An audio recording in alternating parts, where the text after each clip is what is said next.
Just 1/2 of a teaspoon of this one thing can be comparable to ibuprofen for inflammation. And that thing is turmeric. I'm not talking about the turmeric that you sprinkle on your food or your eggs. I'm talking more about a concentrated turmeric, because turmeric is a spice, but there's a certain thing in turmeric called curcumin that is really doing the magic. But you can't just take turmeric as a spice and expect it to do what I'm going to show you right now. So many videos complicate this topic with all these big biochemical names. All you need to know is this, very simple. There are 4 master switches or dials that will turn up pain and inflammation, or turn down pain and inflammation. And that's basically the gist of it. This dial right here is the pain and inflammatory factory. It produces pain signals and inflammation. The second dial is the master inflammation on switch. So it'll trigger hundreds of different genes in relationship to turning on inflammation. It's kind of like the master circuit breaker for inflammation. And then you get the third dial. This is the inflammation megaphone. It's like an amplifier. It amplifies inflammation. It doesn't cause pain directly. It just keeps inflammation going on and on and on. And this is why a lot of the drugs for autoimmune diseases target this biochemical pathway. And then we have the fourth alarm right here. This is the backup inflammatory alarm system that keeps screaming long after the fire is over. And I'm talking about inflammation. And this is why certain treatments will address one thing, but they don't address everything necessarily. And this one's really important for asthma, inflammation, and autoimmune disease. So now you know the basics on biochemistry as far as pain and inflammation. Let's first talk about ibuprofen. Ibuprofen is really good at turning this knob off, pain and inflammation, and it does so very quickly. But here's the problem. Part of this process here protects certain organs like your stomach and like your kidneys. And so when you take ibuprofen, it'll turn off those pathways, and you can end up getting side effects like stomach ulcers, problems with the kidneys, also known as side effects. And the other thing you need to know about ibuprofen does not deal with these other pathways. It doesn't deal with the master inflammatory on switch or the megaphone or the backup inflammatory system. And this is why people have to keep taking it over and over and over again, because it doesn't resolve the whole process. Now, just as a side note, Tylenol doesn't even affect any one of these. Tylenol works in your brain. And so it shuts off the central nervous system for pain, so you don't feel it, but it doesn't do anything for inflammation. What about aspirin? Aspirin only focuses on this pathway right here, not this one, or this one right here. But as you know, when you block things right here, you can create side effects with the stomach. This is why people that take aspirin end up having bleeding stomachs sometimes and other side effects. Now, with Tylenol, you can have a lot of side effects in your liver. Now, let's switch over to turmeric. What does turmeric do? Turmeric has a completely different strategy. It affects not just the COX pathway, but this pathway and this pathway right here. Not as strong, but it starts to turn down the dial of all 3 of these right here.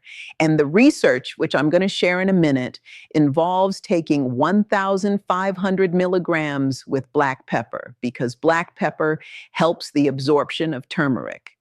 But only a 1/2 teaspoon of this extract can create a comparable effect to ibuprofen. Let me just tell you a little bit about this study. This study was a randomized controlled study. It was double-blind. It was on a reasonable sample size, 367 people, and it was peer-reviewed and published on humans, not mice.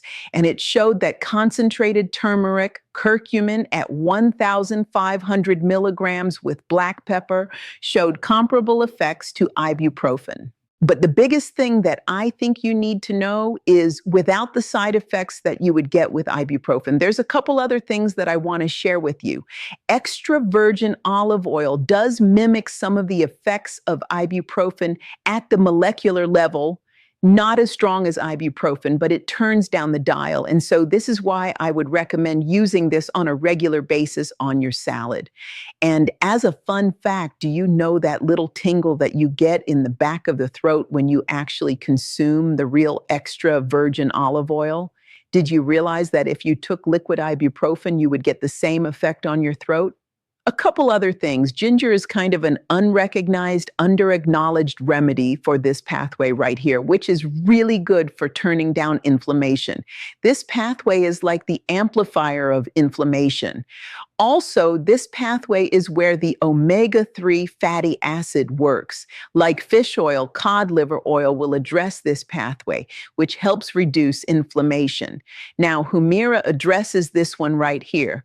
A lot of people take this for autoimmune disease, and now you know why? Because it reduces the megaphone of inflammation, but it does not work on this pathway, or even this pathway. Let's talk about this pathway. It's called 5-LOX. This is the backup inflammatory alarm system.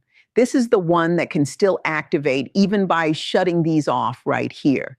It just so happens that boswellia, which is an herb, this targets 5-LOX. So boswellia is another great remedy for inflammation, and now you know where it fits into the scheme of things. Now, I want to answer a bigger question. We've talked about what turns off pain signals, but my question is, what turned them on in the first place? What is the root cause of all of these right here? All right, I have my other whiteboard here. There's actually 5 primary things that turn on the inflammatory switches, okay? And this is actually more important than the last part, because if you know what turns it on, then you can actually not just manage the pain and inflammation, you can correct it. And this is the part that medicine doesn't focus on. All of the ones I'm going to talk about turn on all 4 of those pathways. And if we can correct these, we can not only turn all of them off, but we can actually make sure they don't come back. The biggest one is insulin resistance. Insulin resistance happens when you consume a lot of carbohydrates over a long period of time, sugar and starch, and also you eat frequently, so you're snacking on a lot of things. And also you can get this from consuming too many seed oils. People with insulin resistance have a lot of pain and inflammation, okay?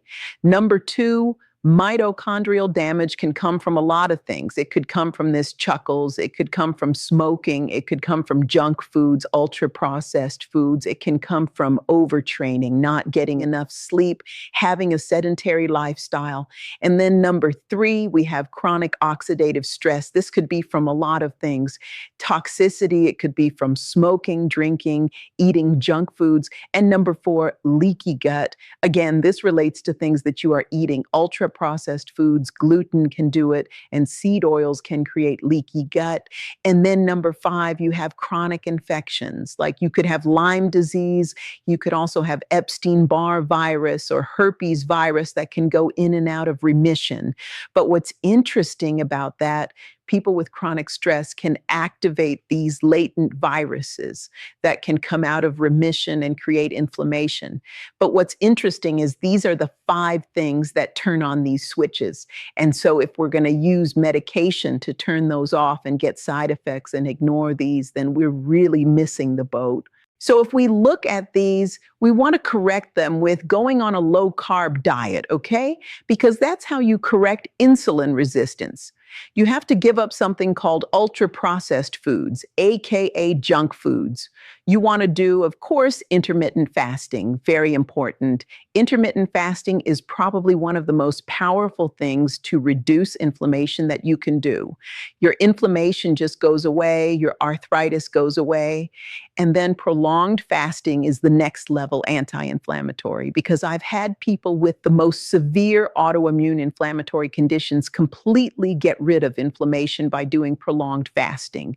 There's several nutrients involved in inflammation as well. Having enough magnesium can reduce not just inflammation, but any type of muscle inflammation. And vitamin D is one of the most powerful anti-inflammatories as far as natural things as well. When you're deficient in vitamin D, you're going to have inflammation. If you're lacking zinc, that can create inflammation. If you don't have enough omega-3 fatty acids, you can have inflammation, especially if you have too many omega-6 fatty acids, which is part of the seed oils. This was Jada Brown, and if you found it helpful, share this video with someone who needs it.